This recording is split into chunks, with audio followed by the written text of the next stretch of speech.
Hello everyone. आज चाहिँ हामी जिएनएसएस को बारेमा कुरा गर्दैछौँ। सर्वेइङको ब्याचलर इन सिभिल इन्जिनियरिङ सर्वेइङ 2 को च्याप्टर 5 जिएनएसएस भनेको चाहिँ ग्लोबल नेभिगेसन सेटेलाइट सिस्टमको बारेमा चाहिँ हामीले कुरा गर्छौँ। अब हामीले यो च्याप्टरमा चाहिँ के कुराहरू गर्छौँ भन्दाखेरि सुरुमा इन्ट्रोडक्सन टु जिएनएसएस, त्यस पछाडिबाट principle of GNSS, types of GNSS, component of GNSS, DGNSS and its principle र error in GNSS observation को बारेमा कुरा गर्छौँ।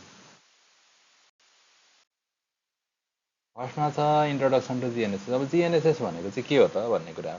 अब जिएनएसएस भनेको चाहिँ ग्लोबल नेभिगेसन सेटेलाइट सिस्टम भनेर भन्छ। यो भनेको चाहिँ अब सेटेलाइटहरूको चाहिँ एउटा कन्स्टेलेसन हो, अब जसले चाहिँ जियो स्पेसियल पोजिसनिङको बारेमा चाहिँ कुरा गर्छ। अब जियो स्पेसियल पोजिसनिङ भनेको चाहिँ के हो भने अब हामीले यहाँ अर्थमा बसेर हामी कहाँनिर छौँ हाम्रो कोअर्डिनेट दिने काम गर्छ। जस्तै XYZ कोअर्डिनेट होइन, इस्टिङ नर्दिङ र एलिभेसन दिन्छ। अब यो भनेको चाहिँ जिएनएसएस भनेको चाहिँ अब माथिबाट हाम्रो सेटेलाइटहरूले चाहिँ कन्टिन्युसली के गरिराखेको हुन्छ भन्दाखेरि इन्फर्मेसनहरू प्रोभाइड गरिराखेको हुन्छ भने चाहिँ यो 24 घन्टा चल्छ, जस्तो वेदर कन्डिसनमा पनि चल्न सक्छ। अर्को भनेको चाहिँ अब umbrella term covering all global system. अब यसले भनेको चाहिँ जस्तै जिएनएसएस भन्ने बित्तिकै चाहिँ जिपिएस, ग्लोनास, ग्यालिलियो, बेइडु, यो अब विभिन्न देशहरूले पठाएका चाहिँ सेटेलाइटहरूको सबै समूहलाई चाहिँ यसले कभर गर्छ। जस्तै अब जिपिएस भन्यो भने यो भनेको युएसएबाट पठाएको भयो, ग्लोनास भनेको रसियाको भयो होइन, त्यस्तै अब ग्यालिलियो, बेइडु भनेको चाइनाको भयो। हो त्यो कारणले गर्दाखेरि अब यो ग्यालिलियो भनेको चाहिँ हाम्रो युरोपियन कन्ट्रिजहरूको भयो। अब यो चाहिँ कहिलेबाट स्टार्टिङ भयो भन्ने कुरा गर्दाखेरि चाहिँ यो चाहिँ सबैभन्दा सुरुमा चाहिँ युएस नेभीले होइन, नेभीले चाहिँ मिलिटरी युजको लागि 1970s पठाएको थियो। अब पछि गएर चाहिँ यसलाई फुल्ली अपरेसन 1995 भयो र अझै पछाडि गएर चाहिँ यसलाई चाहिँ पब्लिकको लागि पनि एभाइलेबल गरियो। अब किन चाहिँ म्याटर गर्छ भन्ने कुरा पनि छ। वाइ म्याटर्स इन सर्वेइङ भन्दाखेरि अब no intervisible required between station. अब स्टेसनहरूमा चाहिँ हामीले सर्वे गर्दा अथवा चाहिँ तिनीहरूको पोजिसन पत्ता लगाउनको लागि इन्टर भिजिबिलिटी भइराख्नु पर्दैन। वर्क्स डे अर नाइट दुइटै वेदरमा काम गर्छ, राति पनि हामीले पत्ता लगाउन सक्छौँ। Faster establishment of control point होइन, छिटो सबैभन्दा छिटो एकदम एक्युरेटली र छिटो पनि कन्ट्रोल पोइन्टहरू इस्टाब्लिस गर्न सकिन्छ। Higher accuracy over long distance. अब धेरै टाढा टाढाको डिस्टेन्समा पनि जति धेरैवटा चाहिँ हामीसँग सेटेलाइटहरू एभाइलेबल हो त्यति धेरै राम्रो एक्युरेसी चाहिँ निकाल्न सक्छौँ। अर्को भनेको चाहिँ अब मेन पावरहरूलाई पनि रिड्युस गर्नु भयो। अर्को भनेको चाहिँ अब एप्लिकेसन अफ जिएनएसएस सिभिल इन्जिनियरिङ। अब केमा चाहिँ काम लाग्छ सिभिल इन्जिनियरिङमा भन्दा जियोडेटिक कन्ट्रोलको लागि काम लाग्छ। भनेको चाहिँ अब हाई एक्युरेसीको होरिजेन्टल एन्ड भर्टिकल कन्ट्रोलहरू को नेटवर्क बनाउनको लागि काम लाग्छ। अर्को भनेको क्याडेस्ट्रल सर्वे। यो भनेको चाहिँ अब बााउन्ड्रीहरू होइन, त्यस पछाडिबाट देशहरूको बााउन्ड्रीहरूको लागि काम लाग्ने भयो। अर्को भनेको टोपोग्राफिक म्यापिङ। अब rapid capture of ground details for site and contour map. अब कन्टुर म्याप बनाउनको लागि पनि जिएनएसएस सर्वेबाट छिटो छरितो हुने भयो। अर्को भनेको अब कन्स्ट्रक्सनको लेआउटहरू, ठुल्ठुलो प्रोजेक्टहरूको लेआउटहरू गर्नु पऱ्यो भने पनि हामीले जिएनएसएस युज गर्न सक्छौँ। अर्को भनेको चाहिँ मेसिनहरूलाई चाहिँ गाइडेन्स गर्नु पऱ्यो। अब रिमोटबाट चाहिँ अथवा चाहिँ धेरै टाढाबाट चाहिँ इन्फर्मेसनहरू पठाउनु पऱ्यो भने त्यस्तो बेलामा पनि युज भनेको चाहिँ अब ब्रिजेसहरूको, ल्यान्डस्लाइडहरूको अथवा चाहिँ एकदम आपतको अथवा चाहिँ जोखिमको बेलामा पनि त्यस्तोको पनि मोनिटरिङ गर्न सकिन्छ। अब यसले काम चाहिँ कसरी गर्छ त? अब यो प्रिन्सिपल के हो त जिएनएसएसको भन्दाखेरि यसले चाहिँ ट्राइलेट्रेसनको आधारमा चाहिँ काम गर्छ। अब ट्राइलेट्रेसन भनेको चाहिँ के हो भने जस्तै अब यो फिगरमा देखे जस्तै अब यो भनेको चाहिँ तीनवटा सेटेलाइटले है, अथवा चाहिँ तीनवटा भन्दा नि अझै 4वटा सेटेलाइटहरूले चाहिँ माथिबाट चाहिँ सिग्नलहरू पठाइराखेको हुन्छ होइन। अब यसले चाहिँ कसरी पोइन्ट फिक्स गर्छ भन्दाखेरि माथिबाट चाहिँ डिस्टेन्स मेजर गर्ने हो। सेटेलाइटबाट रिसिभरसम्मको चाहिँ डिस्टेन्स मेजर गर्छ।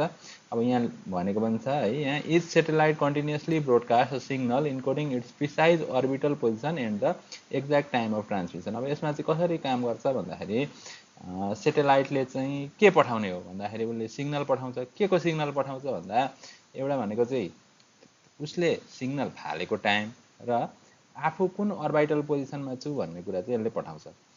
The receiver notes the time of arrival and कम्प्युट the signal travel time. अब रिसिभर तल हामीले यहाँ अर्थमा बसेर मोबाइल चलाइराख्दाखेरि अथवा चाहिँ हामीले कुनै एप्लिकेसन अथवा चाहिँ कुनै इन्स्ट्रुमेन्ट चलाउँदाखेरि चाहिँ हामीले के गर्छौँ भन्दाखेरि हामीसँग रिसिभर हुन्छ। अब त्यो रिसिभरले चाहिँ माथिबाट आएको एराइभल टाइम हैन, आफूले रिसिभ गरेको सिग्नल रिसिभ गरेको एराइभल टाइमलाई क्यालकुलेसन गर्छ र माथिबाट पठाएको टाइम र रिसिभ गरेको टाइमको डिफ्रेन्सबाट चाहिँ यसले चाहिँ आफ्नो डिस्टेन्स क्यालकुलेसन गर्छ है।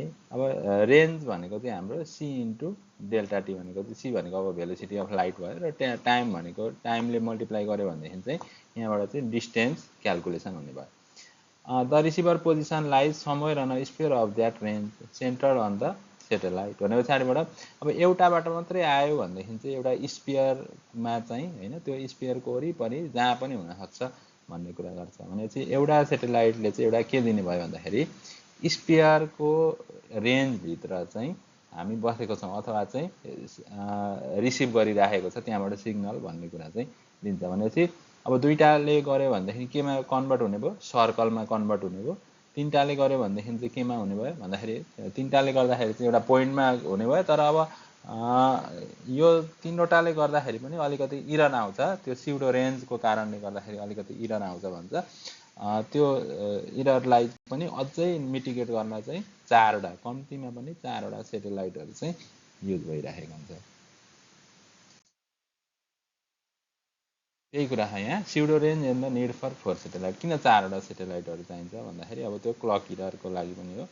अब स्युडो रेन्ज भनेको चाहिँ के हो भन्दाखेरि सी इन्टु डेल्टा टी भनेको सी भनेको भेलोसिटी अफ लाइट भयो र डेल्टा टी भनेको चाहिँ अब एपारेन्ट सिग्नल ट्राभल टाइम होइन। अब कस्तो खालको क्लकमा चाहिँ रिसिभ भइराखेको छ सिग्नल भन्ने कुरा। जस्तै हामीले मोबाइलहरू युज गऱ्यौँ अथवा चाहिँ केही इन्स्ट्रुमेन्ट तल भएको इन्स्ट्रुमेन्टहरूले चाहिँ डिजिटल क्लक युज गरिराखेको हुनसक्छ। माथिको सेटेलाइटसँग भनेको चाहिँ हाम्रो एटमिक क्लक हुन्छ भने चाहिँ दुईटाको टाइमिङले गर्दाखेरि पनि त्यसमा पनि अलिकति इरर आउँछ। अब स्युडो चाहिँ किन भन्ने भन्दाखेरि the receiver clock is an inexpensive quartz clock है। अब रिसिभरमा चाहिँ अब क्वार्ट्ज क्लक हुन्छ, not synchronize with the satellite atomic clock. अब सेटेलाइटसँग चाहिँ एटमिक क्लक हुन्छ। This mismatch introduces a common clock bias so the measured range is only an apparent range a pseudo range not the true geometric distance. अब यसले चाहिँ के दिने भयो भन्दाखेरि दुईटाको कुन टाइममा ट्याक्कै कुन टाइममा पठाएको र कुन टाइममा रिसिभ गरेको भन्ने कुरा पनि अलिकति डिफ्रेन्स दिने भयो भने चाहिँ न्यानो सेकेन्डको डिफ्रेन्सले पनि हाम्रो चाहिँ रेन्जमा चाहिँ अलिकति मिटरमा नै होइन अथवा चाहिँ किलोमिटरसम्म नै पनि डिस्टेन्समा चाहिँ अलिकति बायस हुनसक्छ। अब 4 अननोन सेटेलाइट भयो भनेदेखि चाहिँ यसले के गर्छ भन्दाखेरि त्यो क्लक इररलाई चाहिँ सल्भ गर्छ है। अब 4 अननोन भयो भनेदेखि 3वटा अननोन भयो भने XYZ सल्भ गर्ने भयो। अब 4वटा चाहिँ अननोन भयो भनेदेखि चाहिँ अथवा चाहिँ 4वटा सेटेलाइट भयो भनेदेखि चाहिँ 4th डिमेन्सन अथवा चाहिँ टाइमलाई पनि यसले चाहिँ के गर्ने भयो त टाइमलाई पनि चाहिँ सल्भ गर्ने भयो। त्यही भएर चाहिँ 4वटा मिनिमम पनि 4वटा सेटेलाइटहरू चाहिँ चाहिन्छ भन्ने कुरा। अब जिएनएसएसका टाइप्सहरू छन् है। अब जिएनएसएस टाइप्सहरू भनेको चाहिँ अब हाम्रो कन्स्टेलेसन अब कुन देशले कतिवटा चाहिँ सेटेलाइटहरू पठाएको छ भन्ने कुराहरू हो। जस्तै अब जिपिएस भनेर हामीले सुनिराखेको छ, यो भनेको चाहिँ 1995देखि अपरेसनल छ, यो युएसएले पठाएको हो। अब ग्लोनास भनेको रसियाले, अर्को भनेको अब ग्यालिलियो भनेको युरोपियन युनियनले र बेइडु भनेर चाहिँ चाइनाले पठाएको जिएनएसएसका कन्स्टेलेसनहरू छन्। अब यो कन्स्टेलेसनभित्र चाहिँ धेरैवटा सेटेलाइटहरू पर्छ। उनीहरूले चाहिँ अब जहिले कन्स्ट्यान्टली चाहिँ के गरिराखेको हुन्छ भन्दाखेरि सिग्नल ट्रान्सफर गरि नै राखेको हुन्छ दिनरात जतिखेर पनि। अब यसमा भनेको चाहिँ अब यसमा अलिकति उसको बारेमा सेटेलाइटहरू कतिवटा छन् भन्ने पनि दिएको छ। जस्तै अब जिपिएस भनेको चाहिँ 24वटा सेटेलाइटहरू छन् होइन। यिनीहरूको अब अर्बिटल अल्टिट्युड भनेको 20,200 किलोमिटर माथि उडिराखेको छ। अब ग्लोनासको रेन्ज भनेको 24वटा छन्, ग्यालिलियोको 30वटा छन् होइन, जसमा चाहिँ 24वटा भनेको चाहिँ सेटेलाइट भएर, अनि अरू भनेको 6वटा भनेको चाहिँ स्पेयर छ। अब बेइडुको 35वटा होइन, न्याभिकको इन्डियाले पठाएको पनि 7वटा रहेछ, र जापानको 4वटा जति सेटेलाइटहरू छ। अब अर्को भनेको चाहिँ कम्पोनेन्ट अफ जिएनएसएस। अब जिएनएसएसको कम्पोनेन्टमा के पर्छ भन्ने कुरा हो। अब यसमा चाहिँ 3वटा सेगमेन्टहरू पर्छ, स्पेस सेगमेन्ट, कन्ट्रोल सेगमेन्ट र युजर सेगमेन्ट भनेर छ।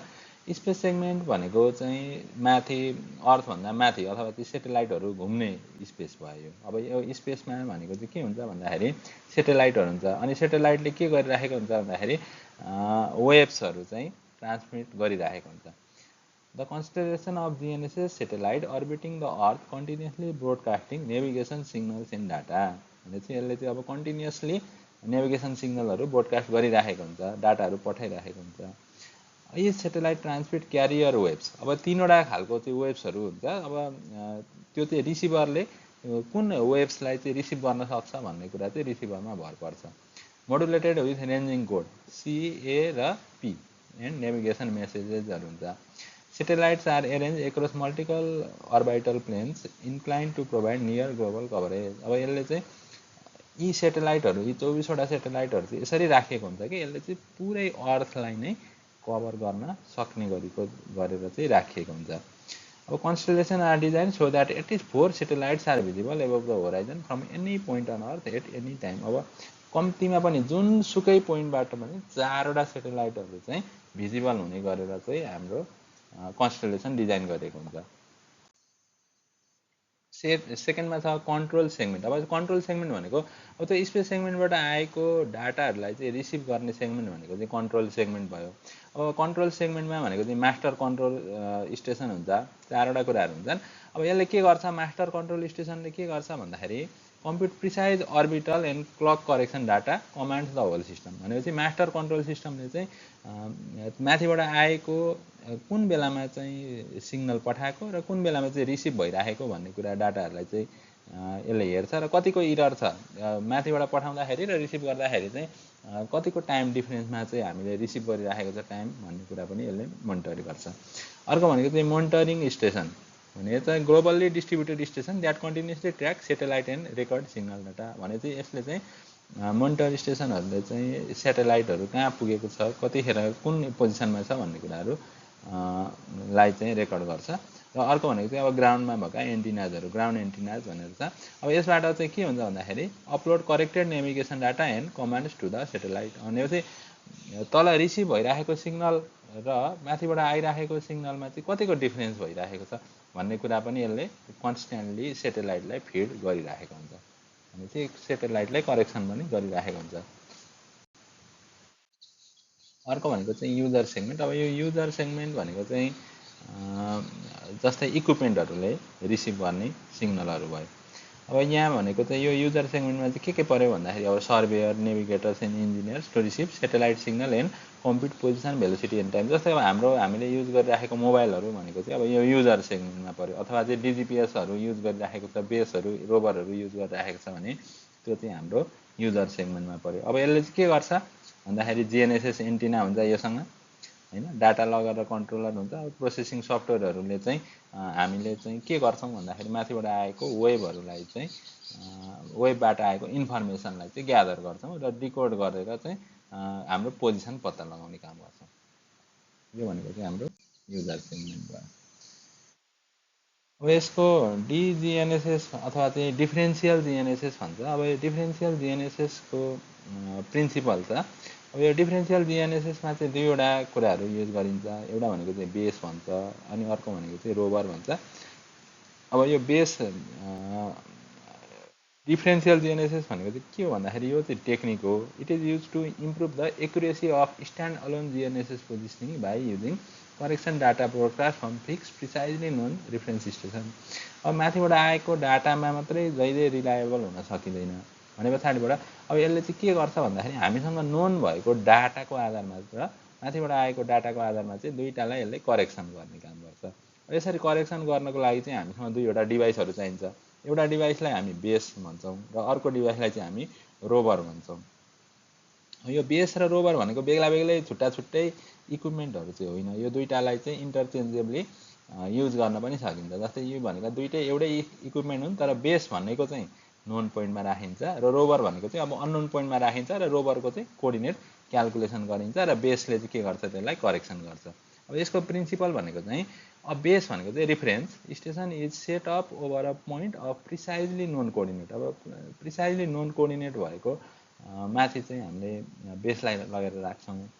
It compares its known position with the position computed from GNSS signal and derives a correction value. अब यसले के गर्छ, माथिबाट सेटेलाइटबाट आएको डाटालाई अथवा चाहिँ बेसले चाहिँ माथिबाट आएको डाटालाई पनि रिसिभ गर्छ, अनि रिसिभ गरिसके पछाडिबाट उसले आफ्नो पोजिसन पत्ता लगाउँछ। तर उसँग के पनि हुन्छ भन्दाखेरि नोन कोअर्डिनेटमा बसेको छ भने चाहिँ आफूलाई आफू कहाँ बसेको छु भन्ने थाहा हुन्छ र माथिबाट आएको डाटाले चाहिँ आफू कहाँ बसेको छु भन्ने कुरा दिन्छ भने चाहिँ दुईटामा अलिकति डिफ्रेन्स आयो भनेदेखि चाहिँ उसले अब कतिको डिफ्रेन्स आइराखेको छ भन्ने कुरा चाहिँ करेक्सन गरिदिन्छ सेटेलाइटमा। अब यसरी सेटेलाइटमा करेक्सन भइसके पछाडिबाट यसले चाहिँ के गर्ने भयो त, अब रोभरमा सिग्नल पठाउँछ र रोभरको पोजिसनमा पनि त्यति नै करेक्सन गरिदिन्छ है। This correction is transmitted to nearby rover receiver in real time or applied later during post processing. Because base and rover receive signal through nearly the same atmosphere in satellite geometry, most common errors cancel out। अब यसले चाहिँ इररहरूलाई चाहिँ cancel out गरिदिन्छ।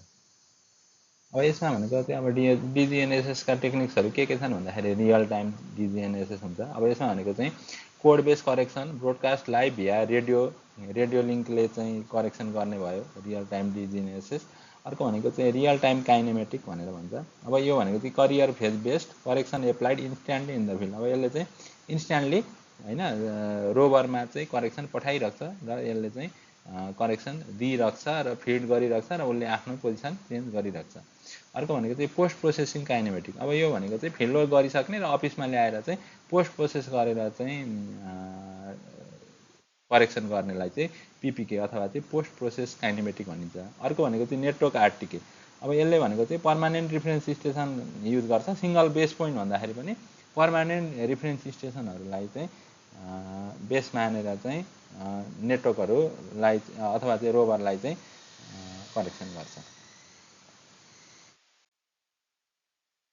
अब अर्को भनेको चाहिँ जिएनएसएस अब्जर्भेसनमा आउने इररहरू के खालको कस्तो इररहरू आउँछ भन्ने कुराहरू भयो। अब यसमा भनेको चाहिँ अर्बिटल इरर भनेर छ। अर्बिटल इरर भनेको चाहिँ broadcast satellite position differ slightly from it's true orbital position. अब अर्बिटल पोजिसन भन्दा र ब्रोडकास्ट गरेको सेटेलाइटको पोजिसन चाहिँ अलिकति थोरै डिफ्रेन्स हुनसक्छ। अर्को भनेको चाहिँ सेटेलाइट क्लक इरर।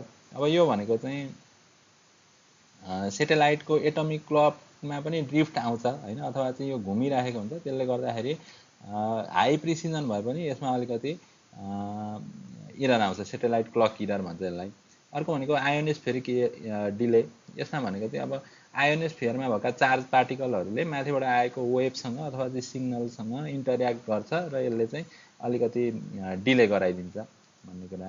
अर्को भनेको चाहिँ ट्रोपोस्फेरिक डिले। वाटर भेपरहरूले ड्राई ग्यासेसहरूले पनि सिग्नलको पाथलाई चाहिँ अलिकति चेन्ज गरिदिन सक्छ। त्यस्तै अझै अरू इररहरू भनेको चाहिँ अब मल्टिपाथ इरर भनेको चाहिँ अब signal reflects off building water र terrain before reaching the antenna, common in urban canyon. अब धेरै अर्बन एरियाहरूमा चाहिँ सिग्नलहरू यताउता चाहिँ रिफ्लेक्ट हुनसक्छ अथवा चाहिँ रिफ्र्याक्ट हुनसक्छ। अर्को भनेको चाहिँ receiver clock and noise. Impression of the receiver internal clock and electronic measurement noise, त्यसले गर्दाखेरि पनि हुन्छ। अर्को भनेको चाहिँ satellite geometry. Poor spatial spread of visible satellite increase positional uncertainty measure by GDOP, PDOP, HDOP, VDOP भनेर यो चारवटा कुराहरूले चाहिँ अब सेटेलाइटको जियोमेट्री कुन पोजिसनमा बसेको छ सेटेलाइटहरू भन्ने कुराले पनि अलिकति इररहरू आउन सक्छ।